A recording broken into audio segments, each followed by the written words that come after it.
जयो कुंज बिहारी गोपीजनवल्लभा जयो गिरिवरधारी यशोवर्णन जय सच्चिदानंद यमुनातीरावनचारी जय कुंज बिहारी जय राधा माधव जय कुंज बिहारी। ओम अज्ञानतिमिरन्धस्य ज्ञानाञ्जनशलाकया चक्षुरुन्मिलितं येन तस्मै श्रीगुरवे नमः। श्रीचैतन्यमनोभीष्टं स्थापितं येन भूतले स्वयं रूप कदा मह्यं ददाति स्वपदान्तिकं। वन्देऽहं श्रीगुरो श्रीयुतापदकमलं श्रीगुरून् वैष्णवांश्च श्रीरूपं साग्रजातं सहगना रघुनाथामृतं तं सजीवं साद्वैतं सावधूतं परिजनसहितं कृष्णचैतन्यदेवं श्रीराधा कृष्णपादान् सहगना ललिता श्रीविशाखान्वितांश्च नमः। ॐ विष्णुपादाय कृष्णपृष्ठाय भूतले श्रीमते भक्तिवेदान्त स्वामिनिति नामिने नमस्ते सरस्वते देवे गौरवाणी प्रचारिणे निर्विशेषशून्यवादी पाश्चात्यदेशतारिणे नमो महावदन्याय कृष्णप्रेमप्रदायते कृष्णाय कृष्णचैतन्य नामिने गौरवस्य हे कृष्ण करुणा सिंधु दीनबंधु जगत्पते राधाकांत नमोस्तुते तप्तकांचन गौरांगी श्री राधे वृंदावनेश्वरी ऋषभानुसुदेवी प्रणमामि हरि नीलाचल निवासाय नित्याय परमात्मने बलभद्र सुभद्राभ्यां जगन्नाथाय ते नमः। वाञ्छाकल्पतरुभ्यश्च कृपा सिन्धुभैव च पतितानां पावनेभ्यो वैष्णवेभ्यो नमो नमः।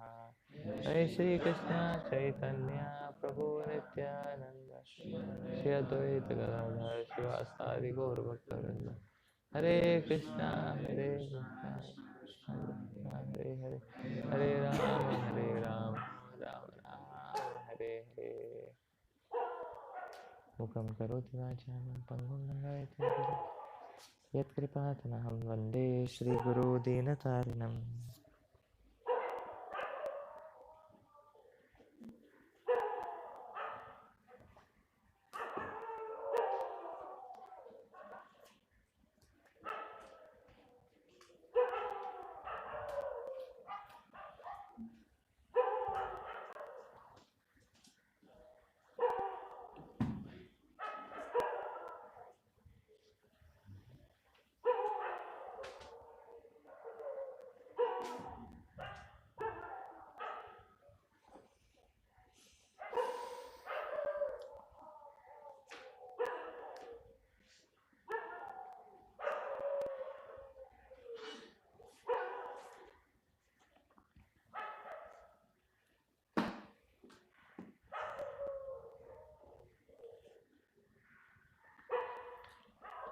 Text 26-27 today.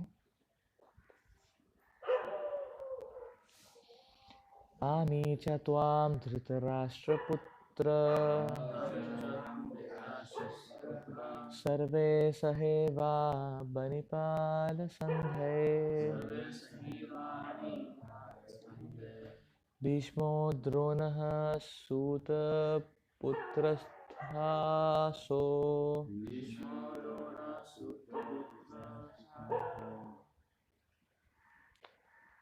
Sahasmadiyerapi Yodamukhe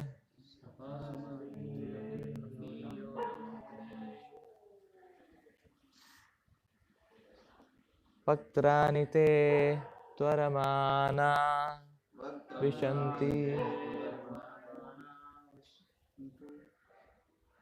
Damstra Karalani Bhayanakani Kechit Vilagna Dasananutareshu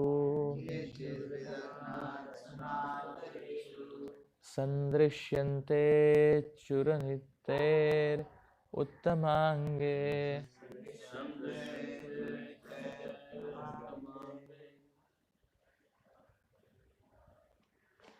All the sons of Dhritarashtra, along with their allied kings, and Bhishma, Drona, Karna,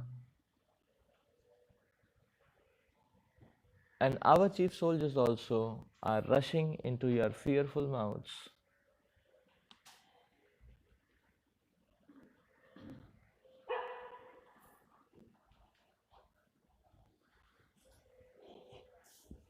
And some I see trapped with heads smashed between your teeth.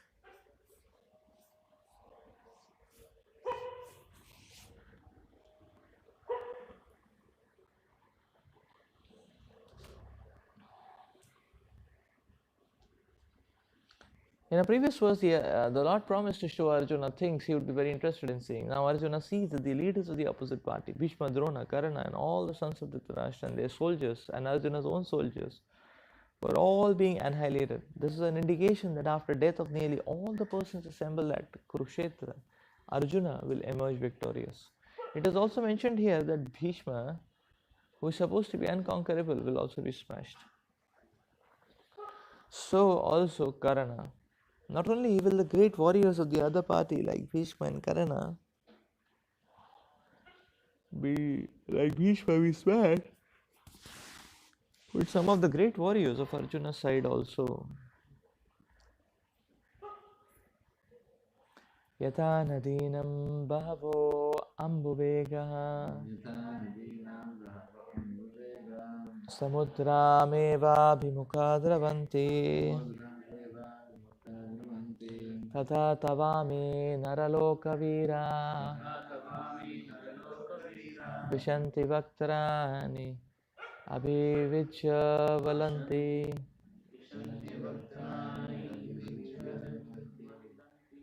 As the many waves of the rivers flow into the ocean, so do all the great warriors enter blazing into your mouths.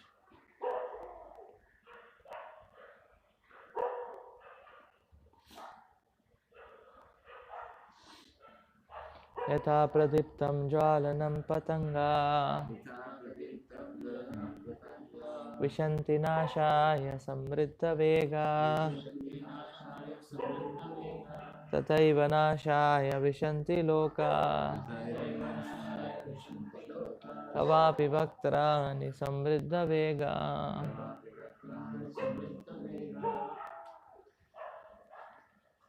I see all the people rushing full speed into your mouths as moths dash to destruction in a blazing fire.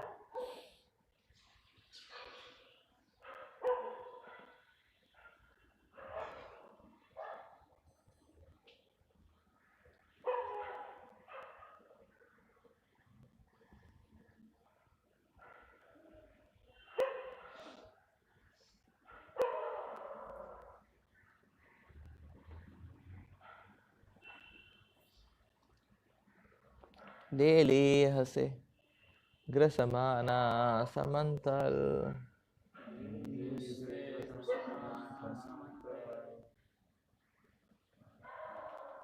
lokan samakran vadaner jalabhi.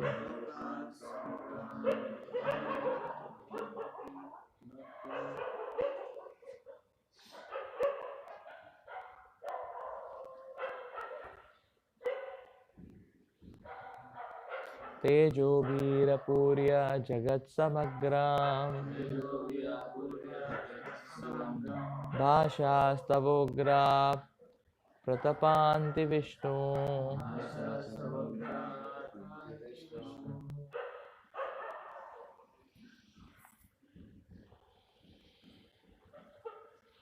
O Vishnu, I see you devouring all people from all sides with your flaming mouths, covering all the universe with your effulgence. You are manifest with terrible, scorching rays.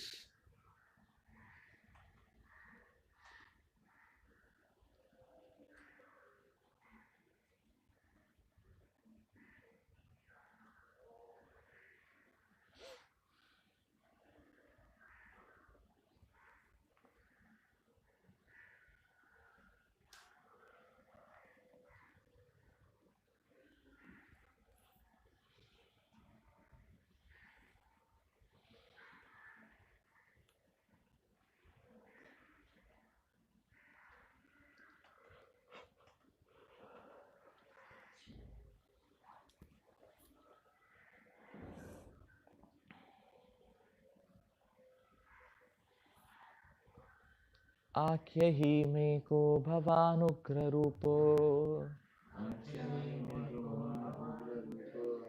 नमोऽस्तु ते देववर प्रसीद विज्ञातुमिच्छामि भवन्तमाद्यं न हि प्रजनानि तव प्रवृत्तम्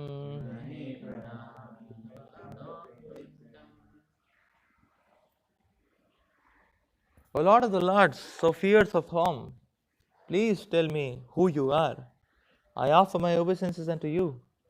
Please be gracious to me. You are the primal Lord. I want to know about you, for I do not know what your mission is.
the all devouring aspect of the Lord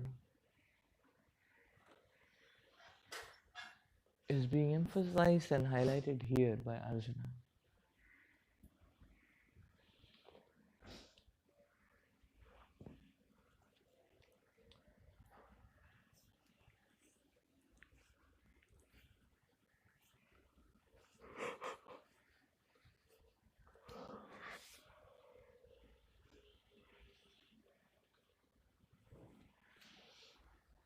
And it is explained here, just like moths are entering fire,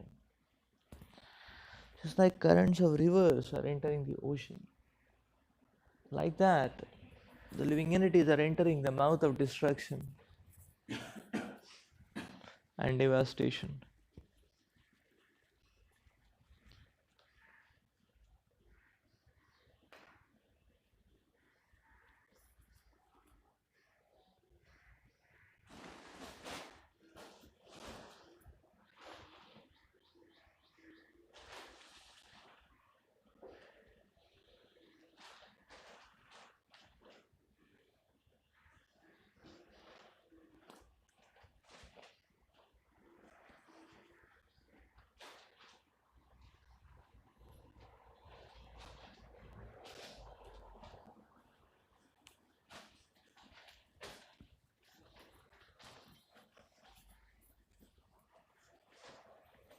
Krishna is devouring the living entity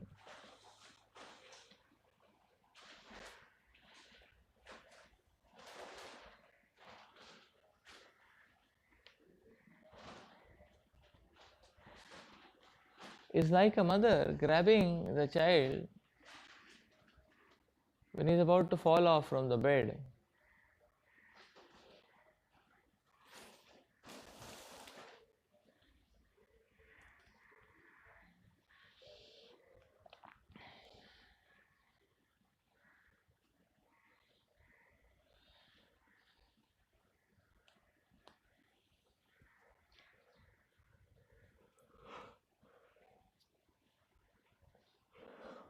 From this all devouring aspect of the Lord, what we can understand is that, you see, the point is the living entity is running towards illusion. He wants to overwhelm himself under the illusion. And Krishna is devouring that illusion.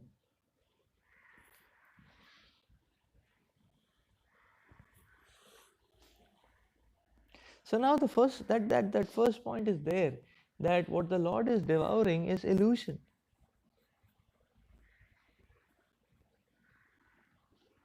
And because the Lord is so much focused on devouring illusion, we can understand the nature of that illusion. Why the devouring forces are so strong? Because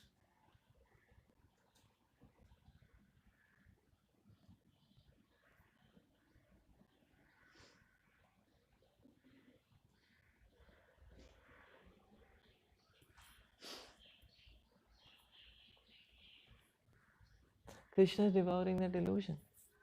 And the nature of that illusion we can understand, because that illusion is highly poisonous for the living entity. The Lord is constantly exerting pressure and force to take the living entity off, or to knock off the living entity from this poisonous chambers of sense gratification, the poisonous chambers of illusion.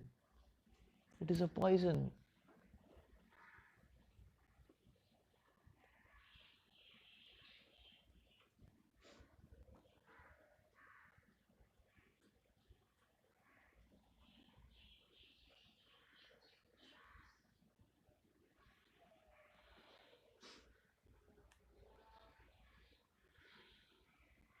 So this illusion is poison for the living entity. But the living entity is madly running after it. And out of concern for the living entity, the Lord is madly pulling the living entity out.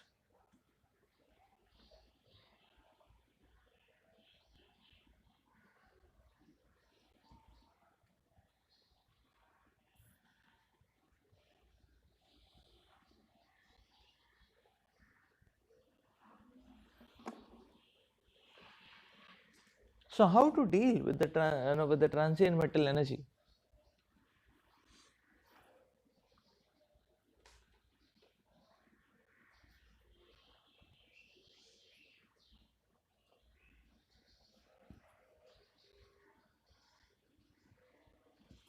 So therefore the basic principle what we can understand is that rather than being smashed and crushed in the devouring chamber of the Lord,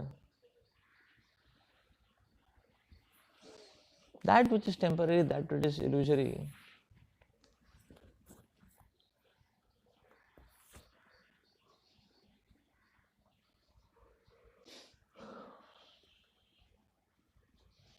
better not touch it, is it not?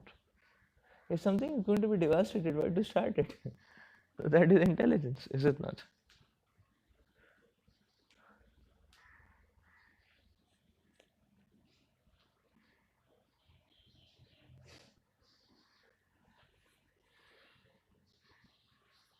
People spend time making their own empire, but they themselves are not lasting enough. Many times stones and buildings remain, the person is gone. So what is the use of it? What is the use of making it a tangible goal in our lives? It's transient, it's temporary.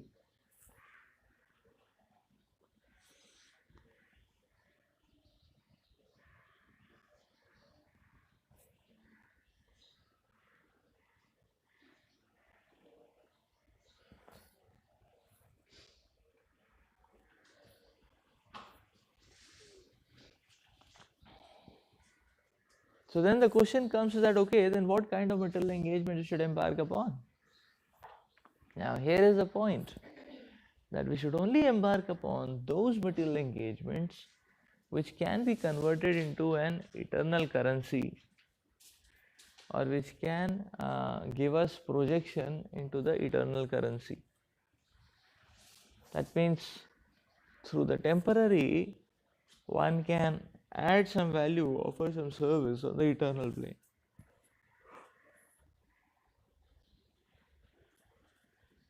That is required.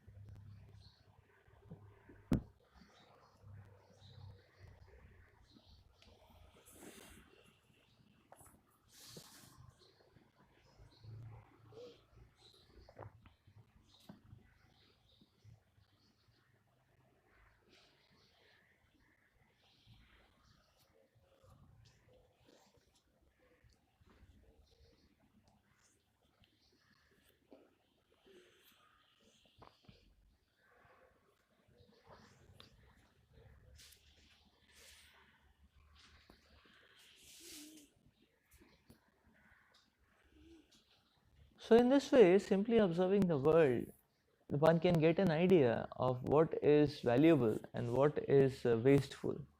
That which is wasteful, intelligence lies in avoiding it right from the beginning.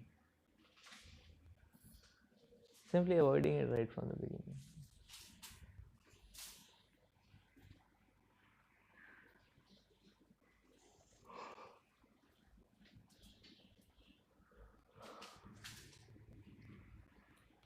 So Krishna is the greatest well-wisher of every living entity.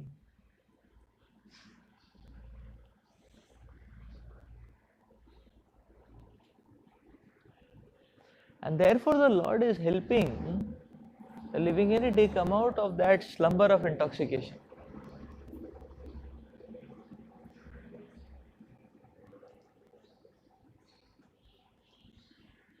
We have to understand that it is only a criminal who is incriminated heavy punishments. But whereas a law-abiding citizen will not be will not be experiencing some heavy punishments.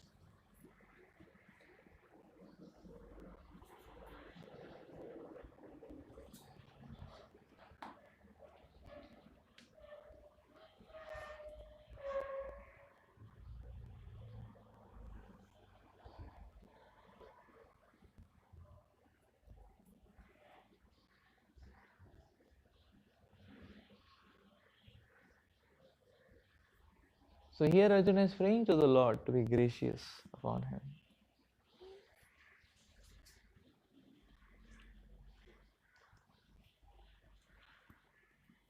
Just like Lord Narasimhadev, for Prahlad Maharaj, Lord Narasimhadev was so loving and warm. But for Hiranyakashipu, Lord Narasimhadev was so strong.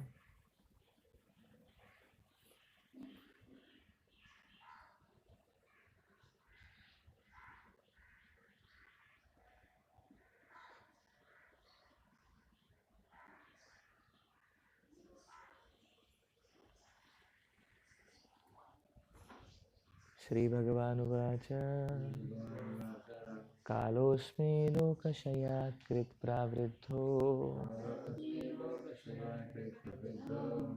lokan samahartum iva pravritta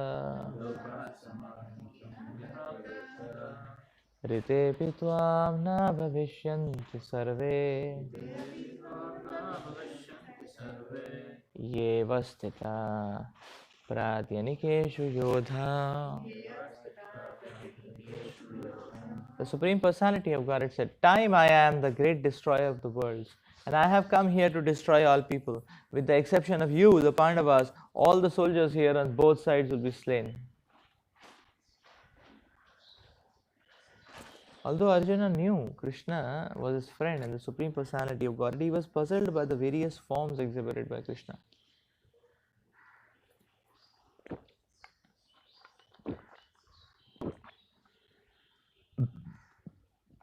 Therefore, he asked further about the actual mission of this devastating force. It is written in the Vedas that the Supreme Truth destroys everything, even the Brahmanas, as stated in Katha Upanishad. Yasya brahma cha shatram cha ubhe bhavata odanah mrityuryasyopasecanam ka itta veda yatrasaha. Eventually, all the Brahmanas, Kshatriyas, and everyone else are devoured like a meal by the Supreme. This form of the Supreme Lord is the all-devouring giant, and here Krishna presents himself in that form of all-devouring time. Except for a few Pandavas, everyone who was present on that battlefield would be devoured by him. Arjuna was not in favor of the fight, and he thought it was better not to fight, but there would be no frustration. Then there would be no frustration. In reply, the Lord is saying that even if he did not fight, every one of them would be destroyed.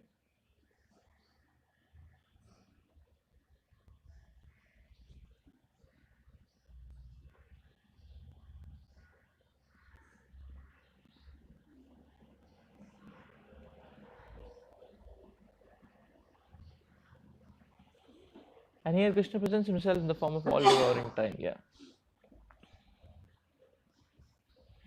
In reply, the Lord is saying that even if he did not fight, every one of them would be destroyed. For that was his plan. If Arjuna stopped fighting, they would die in another way. Death could not be checked, even if he did not fight. In fact, they were already dead because time is destruction, and all the manifestations are to be vanquished by the desire of the Supreme Lord. That is the law of nature.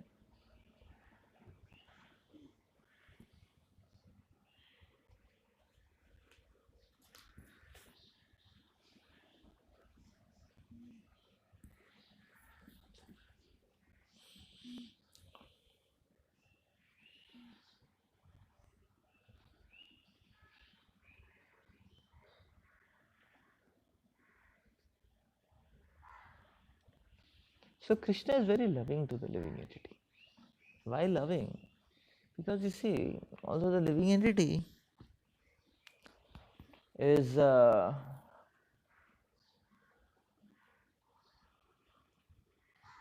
you see the point. Although the living entity is obsessed with these artifacts of material illusion, the Supreme Lord allows the living entity to play with these transient toys, is it not? In fact, the Lord has only provided these transient toys. It's like a father provides toys for the children, is it not?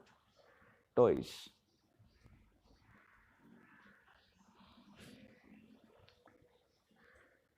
So similarly, the Lord has provided the facilities of this material world, and people are like not playing. They are just playing around with the different energies. Actually, it's all a plaything. So now this play time is some time only. After that the Lord picks up, the living entity. After that the Father picks up the child. Is it not? It's over for today. Is it not?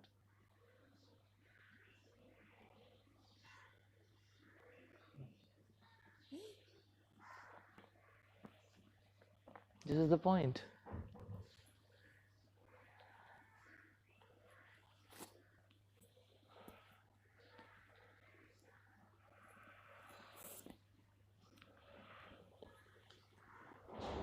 So time factor is very interesting. Why? Because time factor uh, exposes everything, destroys everything.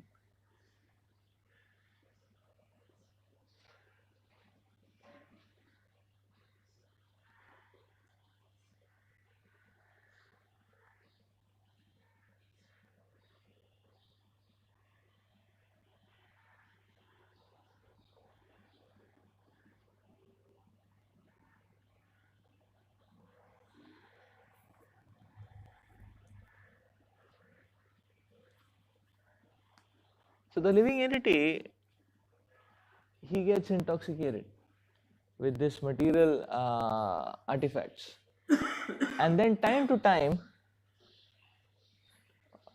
the time factor reveals his darshan, and he's saying, hello, I am there, so the living entity sees that at intermittent phases of life, or at various stages of life, one interfaces the time factor in the form of destruction, in the form of devastation.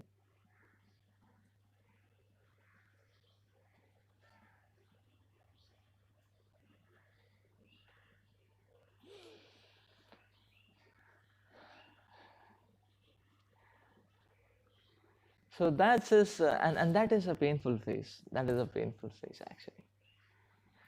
So, as here Prabhupada is explaining, eventually the Brahmana, Kshatriyas, everyone will be devoured like a meal by the Supreme Lord. No. So this is just like the child is messing up here and there on the floor actually. He's messing up on the floor, he's doing some dirty activities, I mean, he's taking all the dirt and all, and he is just, So the child does some very precarious type of activities, You've seen if the baby child is just crawling here and there, he's eating whatever he's getting on the ground floor, and he has smudged his body with the dust and all that. So the mother may just grab him. So and by the way, that grab is a solid, confident grab, is it not? A solid grab. But the mother is grabbing the child actually to put that fellow on her lap. And people say the Lord is destroying everything, the Lord is devouring everything. The Lord is not devouring everything. The Lord is simply grabbing the living entity from that gross illusion. Grabbing the living entity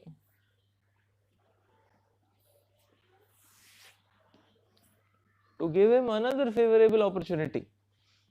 That's the whole point.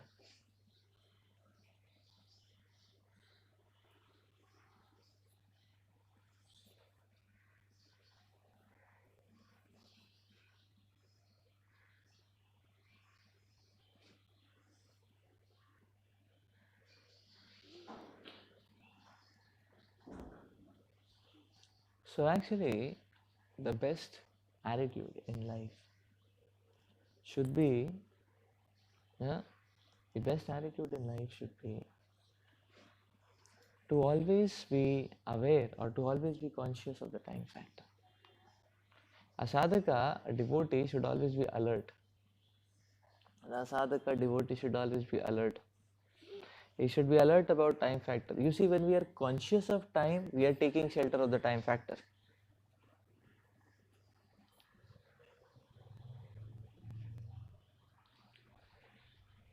Our acharyas have set the example of avyartha kalatvam.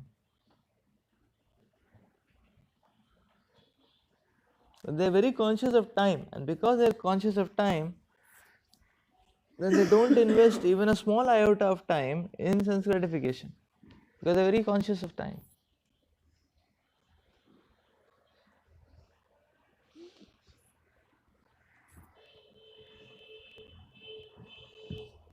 You see, time factor is such a benediction. If you are simply conscious of time, we will not do any such any nonsensical activity.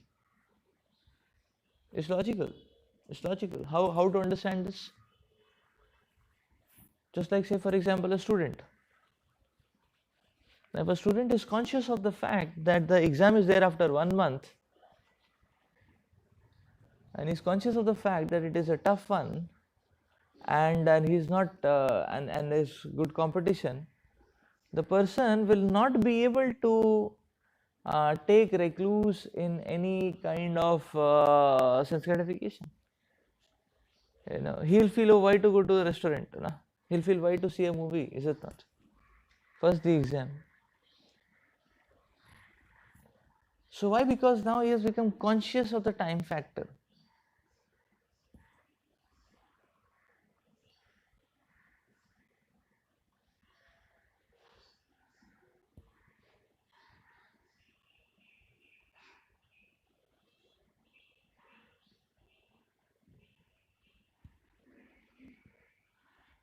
Isn't it amazing?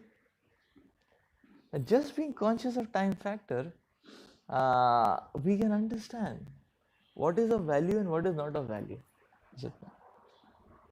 Only when we give a blind eye towards time factor do we think that, okay, now there is I am in a gala, spirit, and then only we tend to take to intoxication. Is it not?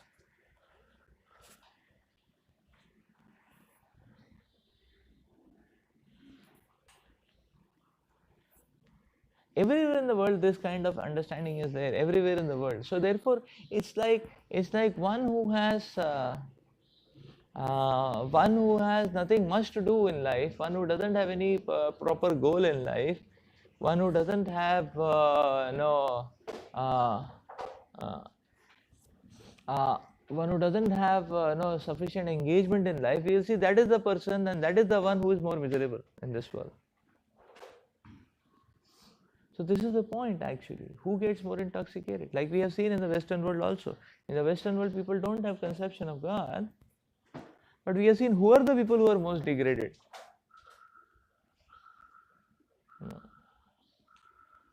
So the most degraded candidates are those who are not even materially busy. Mostly the vagabonds. That's what you call it as hippie wave. So those waves are there now also. So we have seen that Western candidates who are into, say, for example, professional work or research, science and engineering, if you see them, their quality is not so degraded because they are conscious of the fact that they need to do something. Now that something is also not something very extraordinary. I mean, to research on science or atoms, that is all okay, but it is better than not doing anything. And therefore their degradation coefficient is less, comparatively speaking. So in this way we can understand, if we are simply conscious of time, we will be able to understand valuable and what is value, what is of value and what is not of value.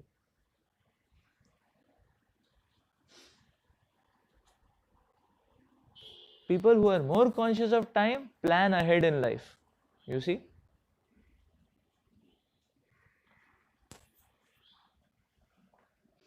The one type of lifestyle is that a person, he earns and he spends all whatever he has earned,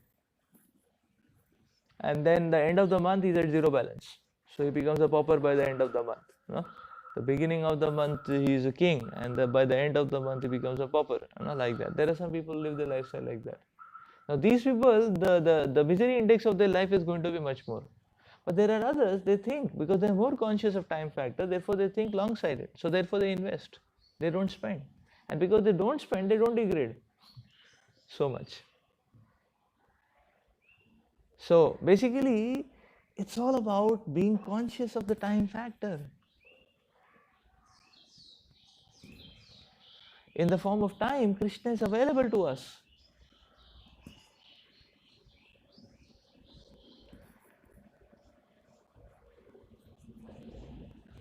in the form of time factor, Krishna is available to us actually. So we can understand that if we take shelter of the time factor, everything is filtered. All our perceptions can be filtered, is it not?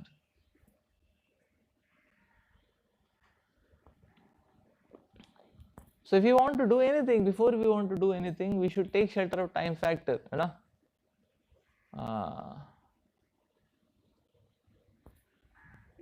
In a threefold manner or in a three-stage manner.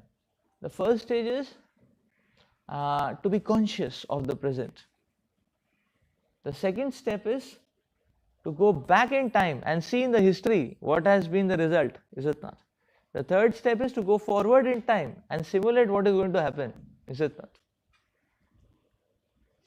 Then we will not be cheated. Then we will not be cheated.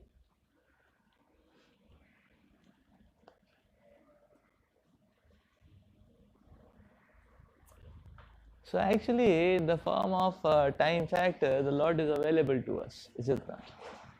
So the Lord is available to us, you know. And if we are simply conscious of time, the time can expose. The time can expose. In fact, what needs to be done is that the living entity, I mean, we should see that. We should see that, in fact, actually, one should feel that, or one should, I mean, the whole thing should be seen as if, you know, as if, you know, so what, with all these material variegatedness and all these material varieties, rather than being attached to these material varieties, better be attached to the time factor, or better have that, strike a relationship with the time factor. And in that way, striking the relationship with the time factor, what is happening is that the living entity will see himself, along with time factor, playing with lot of varieties. Is it? Just like suppose a child is staying in his hostel, so then the parents come to visit him. When the parents come to visit him, then the child and the parent, they go for a picnic. So then that day in the picnic, they are going through a lot of experiences. They're going for shopping, going for a mall, when they're going for some photograph, you know, going to some natural place, going to some restaurant, eating some good food, you know, just having a walk, enjoying the breeze, everything, you know. So now, in that short span, that one day, all three of them have gone through lot of varieties, is it not? But none of them were much bothered about what varieties were coming. They wanted to be together, is it not? That is the point, is it not? They wanted to be together. None of them developed any attachment to the varieties. Rather, they were focusing on developing attachment for each other, is it not? Each other, that way. So that's the point. Like if somebody is in a gala mood, one will not be obsessed about, okay, and say, okay, let's eat something. So then, if the focus is relationship, then one will not be much bothered about, okay, what is the food item which is coming, is it not? Then you say, okay, is this dish available, not available? Is this available, not available? Is this available? Yes, okay, get whatever is there, is it not? So one is not so much obsessed about it, because the mind is busy about, the heart is wanting that relationship. The heart is tuned towards the relationship aspect. In this way, we should strike a relationship with the Supreme Lord. So what is the meaning of relationship with the Supreme? So relationship means that is more important than the other thing, is it not? When I say this is my relationship, that means what? That this is more important than other things, is it not?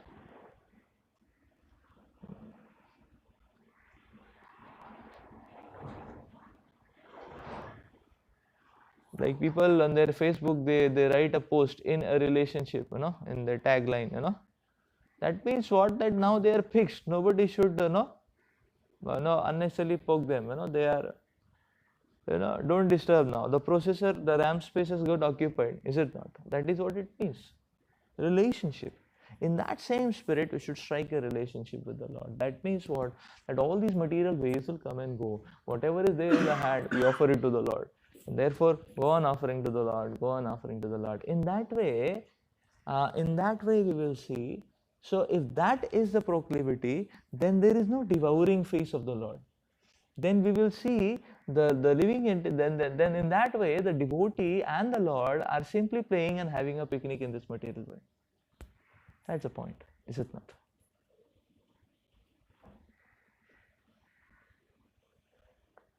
It is the Lord whom we should spend time with, whom we should spend time with. So this is the way to save oneself, or to protect oneself, or to escape from this devouring this devouring punch of the Lord.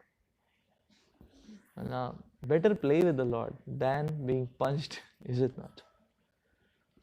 Punched and knocked out of illusions, is it not? We'll stop here. We'll continue again in our next class. Srila Prabhupada ki jai. Granth Raj Srimad Bhagavad Gita ki jai.